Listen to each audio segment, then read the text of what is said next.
Pumanaw na ang isang content creator naman na nabalian ng buto matapos na sumailalim sa isang chiropractic session sa Cagayan de Oro City.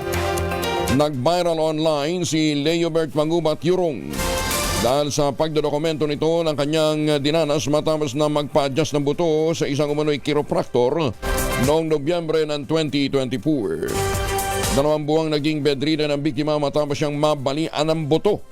Dahil sa naging session ito na napag-alamang peke naman pala yung sinasabing chiropractor. Sa ipinost niyang video, dinig na dinig ang pagsigaw ni Yurong nang tangkang adjust ang peking chiropractor. Ang kanyang binti na unang sumasakit dahil lamang o dahil sa kanyang karamdaman. Unti-unting lumala ang pisikal na kondisyon batay na rin sa mga ipinost nitong video sa kanyang Facebook page hanggang tuluyan na itong masawi dahil sa lala ng kanyang naging impeksyon. Desidido ang pamilya ni Yurong na magsampa ng kaso laban sa umano'y chiropractor. Ililibing ang biktima ngayong araw at humihingi ng tulong pinansyal ang pamilya nito para naman sa kanyang libing.